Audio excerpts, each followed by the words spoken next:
ناظرین آداب، خیر مقدم ہے آپ کا TAN نیوز چینل میں۔ آئیے نظر ڈالتے ہیں آج کی تازہ ترین خبروں پر۔ سپریم کورٹ نے متھرا کی شاہی عیدگاہ مسجد تنازع میں مسجد کمیٹی کی جانب سے داخل کی گئی اس درخواست کو مسترد کر دیا ہے، جس میں الہ آباد ہائی کورٹ کے حکم کو چیلنج کیا گیا تھا۔ درخواست میں الہ آباد ہائی کورٹ کے اس حکم کو چیلنج کیا گیا ہے، جس میں اس نے تنازع سے متعلق 15 مقدمات کو ایک ساتھ چلانے کی ہدایت دی تھی۔ الہ آباد ہائی کورٹ نے کہا تھا کہ یہ تمام کیس ایک ہی نوعیت کے ہیں اور اسی طرح کی شواہد کی بنیاد پر فیصلہ کیا جانا ہے، اسی لیے عدالت کا وقت بچانے کے لیے ان تمام مقدمات کو ایک ساتھ سننا بہتر ہوگا۔ سپریم کورٹ نے متھرا کی شاہی عیدگاہ مسجد شری کرشنا جنم بھومی تنازع سے متعلق الہ آباد ہائی کورٹ کے حکم کے خلاف مسجد کمیٹی کی جانب سے دائر درخواست پر سماعت بند کر دی اور الہ آباد ہائی کورٹ سے رجوع ہونے کی ہدایت دی۔ واضح رہے کہ مسجد کی جانب سے تمام مقدمات کو متھرا ضلع عدالت سے ہائی کورٹ منتقل کرنے کے خلاف دائر کی گئی درخواست ابھی تک سپریم کورٹ میں زیر سماعت ہے۔ مسجد کمیٹی کی اس درخواست پر اپریل میں سماعت ہوگی۔ آج کے معاملے میں 18 میں سے 15 مقدمات کو ایک ساتھ ملا کر سننے کے خلاف تھا، جس میں سپریم کورٹ نے مداخلت نہیں کی ہے۔ شان رسالت صلی اللہ علیہ وسلم میں گستاخی کرنے والی BJP کی ملون لیڈر نپر شرما لوک سبھا انتخابات میں مقابلہ کرنے والی ہے۔ آسام کے چیف منسٹر ہیمنت بسوا سرما نے اپنے ٹویٹر پیغام میں لکھا کہ نپر شرما رائے بریلی سے الیکشن لڑیں گی۔ سال 2015 میں نپر شرما نے ایک TV شو کے دوران شان رسالت صلی اللہ علیہ وسلم میں گستاخی کی تھی۔ ملون نپر شرما کے خلاف مسلمانوں میں پائی جانے والی شدید برہمی کو دیکھتے ہوئے BJP نے اسے پارٹی سے معطل کر دیا تھا۔ اب تازہ طور پر اطلاعات ہے کہ نپر شرما رائے بریلی سے انتخابات میں حصہ لے سکتی ہے اور BJP اسے اپنا امیدوار بنائے گی۔ سپریم کورٹ نے متنازع یوگا گرو رام دیو کے خلاف سخت رخ اپنایا ہے۔ گمراہ کن اشتہارات جاری کرنے سے متعلق توہین عدالت نوٹس کا جواب دینے میں ناکام رہنے پر عدالت عظمیٰ نے پتنجلی آیورویدک کے خلاف سخت تبصرے کیے اور رام دیو کو پیش ہونے کا حکم دیا۔ جسٹس ہیما کوہلی اور احسان الدین امان اللہ کی بینچ نے پتنجلی کے مینیجنگ ڈائریکٹر آچاریہ بال کرشنا کو بھی طلب کیا ہے۔ سپریم کورٹ نے پچھلے مہینے پتنجلی کو اس کی مصنوعات اور دواؤں سے متعلق جھوٹا دعویٰ کرنے سے منع کیا تھا۔ اس کے باوجود اس سلسلے میں کوئی کارروائی نہیں کی گئی، جس کے بعد عدالت نے پتنجلی اور بال کرشنا کو نوٹس جاری کرتے ہوئے پوچھا تھا کہ ان کے خلاف توہین عدالت کی کارروائی کیوں نہ شروع کی جائے۔ تاہم پتنجلی آیورویدک کی جانب سے توہین عدالت کے نوٹس کا جواب نہ دینے کے بعد سپریم کورٹ نے فرد جرم عائد کیا ہے۔ سپریم کورٹ نے رام دیو اور بال کرشنا کو عدالت میں پیش ہونے کا حکم دیا۔ عدالت نے کہا کہ رام دیو اور بالا کرشنا نے ڈرگس اینڈ ریمیڈیز ایکٹ کے سیکشن 3 اور 4 گمراہ کن اشتہارات کی خلاف ورزی کی ہے۔ رام دیو کو بھیجے گئے سمن میں کہا گیا ہے کہ آپ کے خلاف کارروائی کیوں نہ کی جائے۔ پتنجلی کی جانب سے بات کرتے ہوئے سینئر ایڈوکیٹ مکل روہتگی نے رام دیو کو سمن جاری کرنے پر اعتراض کیا۔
स्टेम सेल शोबे में आलमी शोहरत रखने वाले अमरीकी साइंसदान हेनरी लॉर्सन ने इस्लाम कबूल कर लिया है। मीडिया रिपोर्ट्स के मुताबिक दुश्मनान इस्लाम के झूठे प्रोपेगेंडे और मुसलमानों को शिबिया मस्त करके पेश किए जाने के बावजूद दीन मुबीन इस्लाम को बेहतरीन दीन के तौर पर कबूल करने वालों की तादाद में इजाफा ही हो रहा है।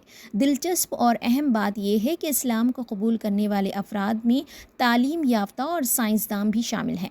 ताज़ा वाक़या स्टेम सेल शोबे के आलमी शोहरत याफ्ता अमरीकी साइंसदान प्रोफेसर हेनरी लॉर्सन के इस्लाम के दायरे में दाखिल होने से मुताल्लिक़ है।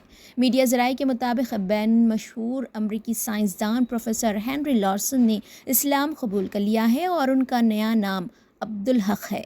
सोशल मीडिया पर एक वीडियो वायरल हो रही है जिसमें हेनरी लॉर्सन कलमा पढ़ते नजर आ रहे हैं। मीडिया रिपोर्ट्स के मुताबिक उन्होंने रमज़ानुल मुबारक के रोज़े भी रखे हैं और बहुत जल्द ही उम्रा अदायगी के लिए मक्के शरीफ भी जाएंगे। काबिल ज़िक्र है कि professor Henry Laursen stem cell medicine के मैदान में दुनिया का एक सबसे बड़ा नाम है और उन्हें मुमताज़ साइंसदानों में शुमार किया जाता है। मौसूफ मशहूर अमरीकी यूनिवर्सिटी हार्वर्ड में प्रोफेसर हैं। वो मौरसी अंधेपन के इलाज के लिए स्टेम सेल दवा के मुवज्जिद हैं, जिसे हाल ही में अमरीकी फूड एंड ड्रग एडमिनिस्ट्रेशन से तीसरे और आखिरी मरहले में जांच के लिए मंजूर कर लिया गया है। वाज़ेह है कि गज़ा की पट्टी में इसराइली जुल्म व बर्बरियत जारी है और गासिब इसराइल गज़ा में नस्ल कशी कर रहा है। गासिब फ़ौज बेसरो सामानी की हालत में इमदाद की राह तकने वाले फ़लस्तीनियों पर भी बम बरसा रहा है। गज़ा में इसराइली जुल्म व बर्बरियत को देखकर हालिया दिनों में मगरबी दुनिया की मुतादिद मशहूर शख्सियात ने इस्लाम कबूल किया है। शहरियत तरमीम क़ानून के ख़िलाफ़ दायर 200 से ज़ायद दरख्वास्तों पर सुप्रीम कोर्ट में समाअत शुरू हुई। अदालत ने फ़िलहाल शहरियत तरमीम क़ानून पर किसी भी तरह की रोक लगाने से इनकार कर दिया है। अदालत ने मरकज़ी हुकूमत से CAA क़ानून पर अंदरून 3 हफ़्ते जवाब तलब किया है। समाअत के दौरान चीफ जस्टिस ऑफ इंडिया ने हुकूमत से सवाल करते हुए पूछा कि नोटिफिकेशन पर रोक की मांग वाली दरख्वास्त पर जवाब देने के लिए उनको कितना वक्त चाहिए। अदालत ने मरकज़ में बरसर इख्तिदार मोदी हुकूमत से अंदरून 3 हफ़्ते जवाब दाखिल करने को कहा है। इस मुकदमे की आइंदा समाअत 9 अप्रैल को होगी। मुक़द्दस टूर्स एंड ट्रैवल्स के साथ सफ़र मुक़द्दस का करे आगाज़। लो बजट के साथ बेहतरीन सहूलतें। हैदराबाद से सऊदी अरब और फिर हैदराबाद लौटने तक रहनुमाई, मुअल्लिम की रहनुमाई में उम्रा की सादत व मुक़द्दस मकामात की ज़ियारतें। मक्का मुकरमा में हरम शरीफ के क़रीब होटल्स में क़याम, 3 वक्त हैदराबाद का लजीज़ खाना। मुक़द्दस टूर्स एंड ट्रैवल्स की खुसूसी पेशकश, उम्रा के लिए क़िस्तों की भी सहूलत। अपनी सहूलत से रक़म जमा करवा कर अदा करे उम्रा। अभी बुक करे और पाए स्पेशल डिस्काउंट। मज़ीद तफ़सीलात के लिए मुलाकात करें आपके काबिल एतमाद साथी 50 साल तजुर्बेकार मोहम्मद इस्माइल नजफ़ साहब से। मुक़द्दस टूर्स एंड ट्रैवल्स, रूबरू मुन्ना लाल दवासास, अफजलगंज, हैदराबाद। 9849037112 6305690141। रियासत के दारुल हुकूमत हैदराबाद और तेलंगाना के अजला में बारिश मंगल की सुबह हुई। शहर हैदराबाद के कई इलाकों में बारिश हुई। मंगल की सुबह सईदाबाद, चंपापेट, सरुनगर, मादनापेट और मलकपेट इलाकों, दिलसुख नगर, चैतन्यापुरी, करमन घाट, वनस्थलीपुरम, LB नगर, हयात नगर, चार मीनार, कोठी और दीगर कई मुकामात पर बारिश हुई। अजला, कामारेड्डी, संगारेड्डी और निज़ामाबाद में भी मूसलाधार बारिश हुई।